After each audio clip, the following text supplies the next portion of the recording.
Backstreet's back, baby. Alright, greetings goodly goobers. Ignore my wet hair, I did this thing called showering. The first gaming console ever created was known as the Magnavox Odyssey. It was released in 1972 and was made by a man named Ralph Baer. Why do I bring this up, you ask? Because console gaming is dead now. I know I'm extremely late with this news, but as you all know, PlayStation recently announced that they will not be making any physical games as of January 2028. And everyone and their mother has been clowning on them for making such a, honestly, abysmal business decision in my opinion. One of the biggest hallmarks of console gaming that in many ways puts it above PC gaming is that you actually own the games that you purchase. That was really the only thing console gaming had above PC gaming, was the actual ownership of physical, tangible media. And if we're looking at the digital storefront space, this is a terrible business decision on Sony's part. Because the unfortunate reality is this: no storefront can realistically compete with one like Steam, and considering the rumors that Xbox is considering putting Steam libraries into their ecosystem, it's more than likely this is going to push people away from PlayStation even more. But that's not to say that Xbox is getting off totally scot-free either. I know a lot of people usually bring up Phil Spencer and how horrible his tenure as CEO of Xbox was, but what a lot of people don't remember is that a lot of Xbox's problems started with their former CEO, Don Mattrick, with one of his biggest blunders being the launch and response to criticism of the Xbox One. Throw a rock anywhere in the Xbox community and each and every one of them will agree on one thing: the Xbox One's launch was absolutely terrible. When it was announced, the main thing that was highlighted was its TV functionality. It required constant internet connection in order to use, and you couldn't play any of your used Xbox games on launch. Not to mention the only launch title was Halo 5 Guardians, of which everybody in the Halo community can agree is one of the worst Halo games ever made. Now, a lot of these issues could be easily salvageable, and we know this because one of the first things that Phil Spencer did as CEO was fix most of the Xbox One's problems. But instead of doing that, Don Mattrick famously said this: Fortunately, we have a product for people who aren't able to get some form of connectivity. It's called Xbox 360. The fuck you say, you little shit! This was without a doubt the final nail in the coffin for Mattrick's tenure as CEO, as he would be removed from his duty and replaced by Phil Spencer. Now, I'm not going to say that Phil Spencer did a totally shit job as CEO of Xbox, because he did do some very good things from the company that, if handled properly, could have helped Xbox in the long run. He lowered the price of the Xbox One, he added backwards compatibility to it, and created Game Pass, which is largely considered one of his best contributions as CEO. But it was all downhill from there, let's just be honest. Arguably one of the worst things Phil Spencer did as CEO was buying unnecessary studios. I don't really know why he thought it was necessary to do that. My leading theory is that he thought the more studios that Xbox owns and the more successful they are, the more money is going to trickle down into Xbox. Essentially, he thought Xbox would thrive through Reaganomics, which, I mean, obviously did not work. It was also pretty much completely unnecessary. At their most gluttonous, Xbox owned Activision Blizzard, Bethesda Softworks, and then all the companies under Xbox Studios. There was The Coalition, Halo Studios, In Exile, Obsidian, Playground, Rare, Turn 10, World's Edge, Microsoft Casual Games, Mojang, Compulsion, Double Fine, The Initiative, Undead Labs, Ninja Theory, Alpha Dog, Arcane, Roadhouse, Tango Gameworks, and Toys for Bob. And that includes their former studios too. I think it's very safe to assume that, as a gaming company, there is no need for you to own that many studios. It seems Phil Spencer knew that, because soon after, he started shutting down studios left and right. The Initiative closed in 2025, Alpha Dog Games closed in 2024, Arcane Austin closed in 2024, and then Tango Gameworks was closed in 2024. Out of all the former studios, only like 2 ended up surviving. Roadhouse Studios later merged with ZeniMax, and then Toys for Bob became independent. But buying studios wasn't Phil Spencer's only problem. He also seemed to have a severe lack of interest in making new games. It seemed like his main focus was promoting Xbox's online services like Game Pass and Xbox Anywhere, which allowed gamers to play their Xbox games on PCs. The problem with that, however, is that Xbox Anywhere is a free service and Game Pass is a subscription service that allows you to play games for free, which means they don't count as a sale towards Xbox. As a result, Game Pass prices started to go higher and higher and higher, and Xbox started losing more and more money. According to a statement by Xbox's current CEO Asha Sharma, for every $1 that Xbox made an investment in, they lost about 64 cents. I don't think it takes someone with a business degree to understand that those are terrible profit margins for a company to have when it comes to investments. It even got so bad that Microsoft was this close to shutting down Xbox as a whole, though thankfully it did not come to that, as Phil Spencer would be forced into an early retirement and Xbox brought along Asha Sharma as their new CEO. And so far she's been doing a much better job than Phil Spencer has. So far, she's lowered the price for Game Pass, and she's been able to get rid of unnecessary studios without shutting them down. Both Compulsion and Double Fine have now become independent, while Undead Labs and Ninja Theory have been sold to another company. So far, the only one that remains in the balance is Arcane Studios, but hopefully they won't have to shut down. I don't think they will.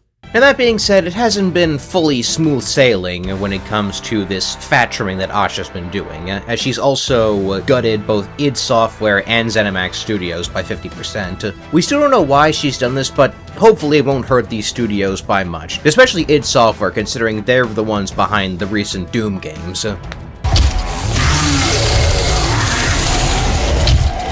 Now, a common theme with these business decisions by PlayStation and Xbox is that they are not very consumer-friendly. And there's one company who is famous for not being consumer-friendly. And make no mistake, they are as much at fault for the fall of console gaming as the rest of them. It's time to talk about Nintendo. Now, it's no secret that Nintendo is not the most consumer-friendly games company, but it seems like people have only truly started to realize this with the release of the Switch 2. Now don't get me wrong, I love the Switch 2. I've been using the shit out of that thing to play Cyberpunk and Star Fox, but let's not act like this thing hasn't hurt the gaming industry in the long haul, though. The Switch 2 did not have the greatest pre-launch news, with two of their biggest potential hype killers being a new $80 price tag on select launch titles, as well as virtual keycards. You see, prior to the Switch 2, the average AAA game usually cost around $70. However, with the Switch 2, Nintendo has bucked that tradition with one of their launch titles, Mario Kart World, being $80.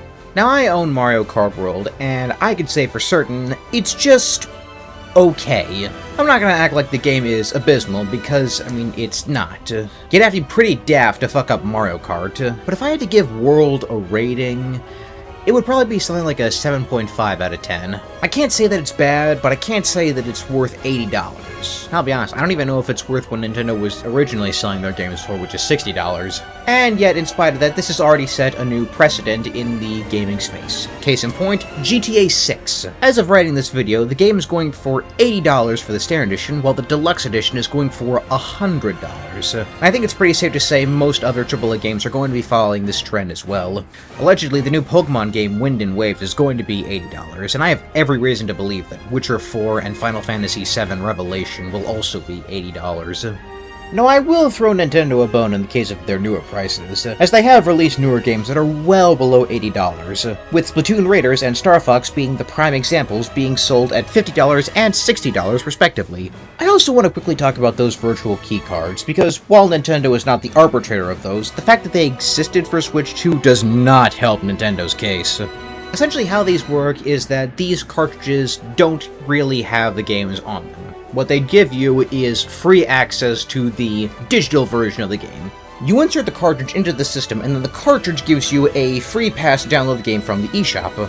Once the download is finished, the digital game can be played, but only if the cartridge is inserted into the system. Think of it like a portal of power from the Skylanders game, and the actual Skylanders are the games. The only way to use the Skylanders is if you have the portal. But if you lose the portal, or it somehow gets damaged, you won't be able to use your Skylanders. These key cards, or game keys, work in a similar fashion. In order to play the digital games, you need the game key as a proof of purchase in order to play them. But if you lose the key, or the key is damaged somehow, the game is essentially useless. Now, credit where credit is due on this one too. None of Nintendo's first-party games seem to use game keys, with the only exception being Pokepia. Haven't the foggiest idea why, though. It sometimes feels like they just let Game Freak do their own thing with little moderation. But aside from that, these keycards are only limited to third-party games. The reason for this being that Switch 2 cartridges are more advanced than those on Switch 1, now being able to store 64GB worth of storage, rather than the older cartridges that only stored between 8 and 16GB. However, as is the case with most modern technology, and the fact that the Switch 2 launched during the peak of the AI bubble, these cartridges are much more expensive, costing around $15 per unit, which is a lot considering these companies will buy these by the hundreds, if not thousands. From a business side, game keys make more sense because they are cheaper to purchase, which means that publishers will see a higher profit margin than they would from a fully physical release. But from a consumer's perspective, this is a step backwards from physical gaming. The thought process behind game keys is that they're a best of both worlds in digital and physical gaming. It's a physical item that is required to play the game that is resellable, while also being cheaper to produce so that studios won't be forced to actually optimize their games. In case you can't tell, I don't like game keys. I think they're a waste of resources and make it harder to play actual games. I mean, if you're going to jump through all those hoops, maybe just make your game digital. I mean, there's no shame, really. Now, I briefly mentioned that Nintendo is not the first company to use game keys, and that is true. The actual arbitrator is this guy. Okay, not really. I just really wanted to shit on old Donny Boy one more time. But the function of game keys are not too dissimilar to what Xbox and PlayStation have been doing for years. Most physical games on these platforms aren't even fully on the disc and usually require a big downloading process or even a data disc before you can actually play the game.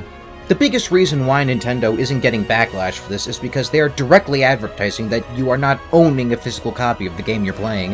You can't even really be mad at Nintendo because at least they're being transparent about this. But you know what you can be mad at Nintendo for? Their war on emulators. 'Cause I'll tell you what, they've been fighting piracy since the dawn of the internet. During the 90s, when games were starting to develop their C-axis, most companies began putting their games on CDs. The biggest reason for this is because CDs can store around 700 megabytes of storage, while a cartridge can only store about a tenth of that at around 64 megabytes. The main reason Nintendo was still doing cartridges is for two reasons. One being that they didn't have any control over distribution, unlike the previous generation when cartridges were the norm. See, with the advent of CDs, studios were now able to do so much more with their games and push their systems like never before. This would inevitably lead to Nintendo's undoing as they would receive less and less third-party input with their system, with the biggest example being the Final Fantasy series. Prior to the N64, Final Fantasy was a Nintendo exclusive. However, with the advent of CDs, Square now had the ability to break limits like no one had ever seen, which would be impossible to do with Nintendo at this point. Turned out to be the right decision, as Final Fantasy VII is now regarded as one of the greatest installments in the series, as well as one of the greatest JRPGs of all time. Now, the second reason why Nintendo was still using cartridges was to combat piracy, since CDs were easier to burn pirated content on. You see, because Nintendo had no control over CD distribution, they had no way of safety netting themselves from piracy. At the same time, though, the more you try to fight piracy, the worse your piracy problems become. A fantastic example of this is when Valve started localizing their games in Russia. According to Gabe Newell himself, when Valve started doing that, their piracy problems dropped drastically. Piracy is the result of bad service. Now, the reason I bring all this up is to set up how these companies are responsible for the downfall of console gaming, as well as physical media as a whole. It's more than just the fault of one of the worst business decisions that I've ever seen from a company since the This Is the Xbox campaign. The biggest question to ask here is, why? Why would PlayStation stop making physical discs? Well, on the surface level, it makes some sense. Games these days can't fit on modern discs and normally require two sets of discs, one being a data disc, the other being a play disc. For example, Final Fantasy VII Rebirth. When you buy a copy of the game on PS5, you need to insert the data disc first, wait for the console to copy the data, then you can eject the disc and insert the play disc to actually play the game. The problem that I see with this argument, though, is that this isn't really a new thing with games. Yes, it's a lot more common than it was, say, 20 years ago, but that doesn't mean there haven't been games that required more than one disc in order for you to play it. Two fantastic examples of this are Tales from Symphonia on the GameCube, which required 2 discs, as well as the aforementioned Final Fantasy VII on PS1, which required 3 discs. So yeah, I don't believe that this is the main reason. So, what is the main reason? Well, as the philosophy of Occam's razor would tell us, the most simplest answer is more than likely the correct answer. And what is the simplest answer? Greed. It's as simple as that, I guess. In January of 2024, Ubisoft's director of subscriptions, Philippe Tremblay, I'm more than likely pronouncing that wrong, and if I am, I apologize to the French for having someone such as this among your ranks. Anyway, he made a statement about the future of gaming. At the time, the company had launched Ubisoft Plus, which was their own personal answer to Game Pass. In this statement, he essentially said that gamers needed to get comfortable with the idea of not owning their games. Straight from the horse's mouth, one thing we saw is that gamers are used to, a little bit like DVD, having and owning their games. That's the consumer shift that needs to happen. They got comfortable with not owning their CD collection or DVD collection. That's a transformation that's been slower to happen in games. As gamers grow comfortable in that aspect, you don't lose progress. If you resume your game at another time, your progress file is still there. That's not been deleted. You don't lose what you've built in the game, or your engagement with the game. So it's about feeling comfortable with not owning your game.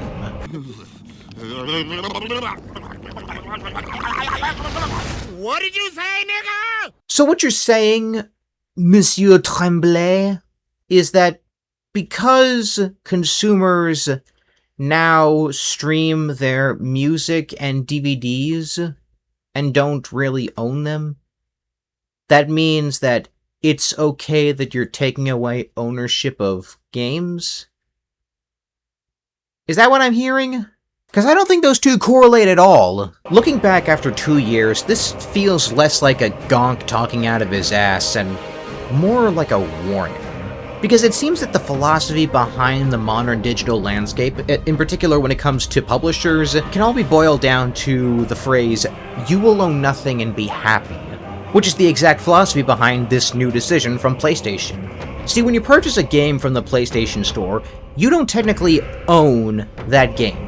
What you are purchasing is a digital license to play the game. It still belongs to PlayStation, and once PlayStation decides to delist the game from their store, you can't play it anymore, and you don't get a refund. To me, that is the biggest slap in the face to consumers, because one of the biggest benefits of console gaming is that you actually own the games that you're playing. I am an avid console gamer. I have a GameCube, I have a PlayStation 5, I have a Nintendo Switch, I have a Nintendo Switch 2, and I have a Wii U. 99% of my games library is physical. I own all of these Star Fox games. Every single one of these Skylanders games, I actually own. Well, no, except for this one. We don't talk about Imaginators. Oh no, it's slid out of the bed. I mean, good riddance and all, but still. Need me to continue my point because God knows I will. Every single one of these Assassin's Creed games I own. And every single one of these is part of the mainline series. I own almost every single mainline Assassin's Creed game. I live a sad life. Would have been easier if I just shown all my PS4 games, but hey, this is funnier. Conversely, I digitally bought the first 2 Doom games from id Software, Doom 2016 and Doom Eternal. I do not own either one of those games. PlayStation is simply loaning me the games until they deem it worthy to take them back. When the road gets tough ahead, you can just dig a grave and climb in instead. To quote the movie The Tale of Despero, when something hurts this much, there must be a reason. There must be someone to blame. When this news first broke out, my friends and I were in a Discord call talking about how bad this was, and Max actually had an interesting thought. I'm not saying he still thinks this, but initially, he pointed the finger at Steam.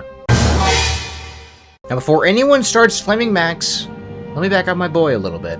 On the surface, I do see where he was coming from. After all, Steam is without a doubt the biggest digital storefront in the gaming space, not just regulated to PC. They have the best selection of old and new games on their store, they have the best customer service in gaming, and if they delist a game, you get a full refund no matter how long you've had it. I also learned while doing research for this video that they're actually the first online gaming store starting all the way back in 2003. Now, of course, they do have their own problems, one of the biggest being is that they take a higher cut from publishers than most of their competitors do. Steam typically takes a 30% cut, while their competitors like Epic take 12% after a sales breach $1 million. That is objectively a little bit hefty, but you could defend this by saying that, you know, because they need to because they're a private company and they're not publicly traded in the stock market. But considering their parent company, Valve, has like their own economy when it comes to like Counter-Strike loot boxes, I think it's safe to say that maybe they can afford to drop the cut by like, I don't know, 10% or something. I'm just saying, people. Now, of course, these are all fine and dandy, and they do give merit to the claim that this problem is Steam's fault, but I disagree with that. While Steam more than likely hasn't helped with the corporate switch to digital media, that was a trajectory the industry had already been going in since the 2000s. It was actually my friend Alex that made the assertion that maybe if PCs still used disk drives, maybe Steam would sell physical versions of their games. Who knows? This little tidbit festered in the back of my mind for about a day or two. So much so that I actually reached out to Gabe Newell and emailed him with that very question. Now, at the time of this recording, he has not responded, but when and if he does, I will make a follow-up video. Another thing to take into consideration is that this was never Valve's goal with Steam, it just sort of happened by accident. Circling back to Mr. Newell's famous response to piracy, he referred to it as a result of bad service. His philosophy was to make a system that was so convenient that there would no longer be a use to go to pirates. Combining that with accessible software updates and even community features, they sort of captured lightning in a bottle with Steam. But I don't think it's fully fair to refer to them as the arbiter of not owning games. But there might be a better one. AI! It's no secret that AI has been a booming industry for the last 3 years, and as a result, Big Corpo has been pouring billions of dollars into the technology solely on the prospect that it might be a little bit more profitable than underpaying poor whelps and paws such as you and me. And while Nintendo hasn't made any AI advancements that I have seen, that cannot be said for Sony and PlayStation's parent companies Microsoft and Sony respectively. Sony, from what I've seen, hasn't made too many investments into AI like Microsoft has. But from what I have seen, two of their biggest investments include companies called Midnight Labs and Vermilio. And from what I can gather from their websites, they seem to be AI content scanners, but I can't really tell. Neither of their websites are really helpful. But if what I seem to assume is true, these investments wouldn't actually make sense for Sony. They are, in fact, an entertainment company. Microsoft, on the other hand, is a tech company. They have allegedly put $2.5 billion into their own AI subdivision, as well as tens of billions of dollars more into data centers. Because who doesn't love data centers investing giant plots of land and raising our electric bills, creating noise pollution, and destroying our water quality? I love it! Burn them all! Now you may be wondering, how does this correlate to the end of physical media? Well, it's because games are expensive to make, and what's one more needless investment than burning the games onto disc just for it to flop even more than it would if it was digital because people are tired of AAA games? You see, the AI bubble is on the brink of popping right now. I know you've probably heard a lot of people say that, but the reason they're saying that is because the whole selling point of AI is that while it may be more expensive than humans, the models that you're buying are going to be much more efficient at most everyday tasks than humans, which means in the future you'll get greater profit returns. However, in the last couple of months, those companies have realized that all those models and tokens they've been buying have not been giving them the returns they thought they would, and even more realizing that it may be cheaper just to pay human beings. So much so that even companies like Amazon, Meta, and Microsoft are actually mandating employees to uselessly use AI just to pump up their metrics. But if you can believe this, I don't believe that this is the cause for physical media's death. In fact, I think the cause is much more simple, and one that can be easily combated. And it starts with this. The only real way we can save physical media, and console gaming as a whole, is with our wallets. One of the biggest things we can do is stop pre-ordering games, because, quite frankly, it's too big a risk to take with the state of gaming. Pre-ordering is self-explanatory. You reserve a copy of the game before it launches, and then maybe you get some sort of small little perks or something. Then when the game launches, you can download it no problem and play it. Here's the issue though. Pre-order windows are massive and usually happen like months before the game actually launches, and storefronts like PlayStation and Steam only really allow refunds for up to like 2 weeks after purchase. By the time the game launches, the refund window may have long since expired, and considering the state of games usually when they launch, they may not be worth the money you invested. GTA 6, for example, has been on pre-order since late June of 2026, and it's not supposed to be out until the week before Thanksgiving. It's already made back its budget in pre-orders. Rockstar no longer truly has an obligation to put out a good game, or even a game for that matter. And I will admit, there is probably a non-zero chance that the game will be a borderline 10 out of 10 when it comes out, because, let's be honest, this is Rockstar, and we always expect quality from Rockstar. For better or for worse. However, most game studios just don't have that track record, especially considering most games are rushed to meet deadlines and release in broken states, or aren't even the games that were promoted in the first place.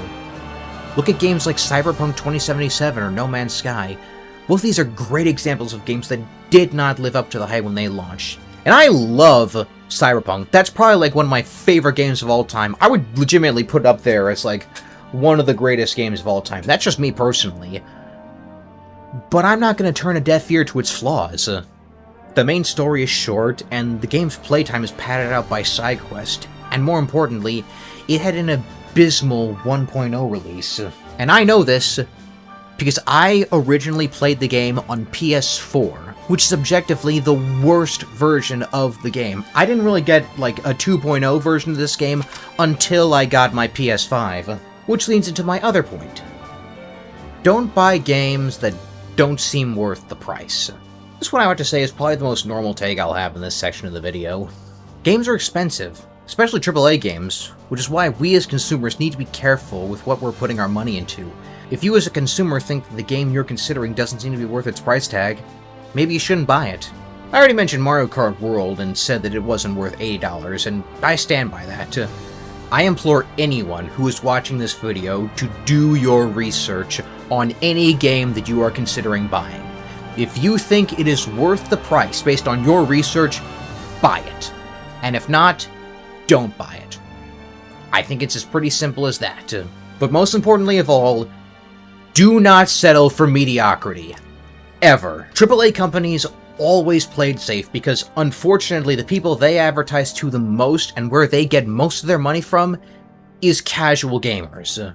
These were the top-selling games of last year. Of them, the majority were sports games or competitive multiplayer FPSs.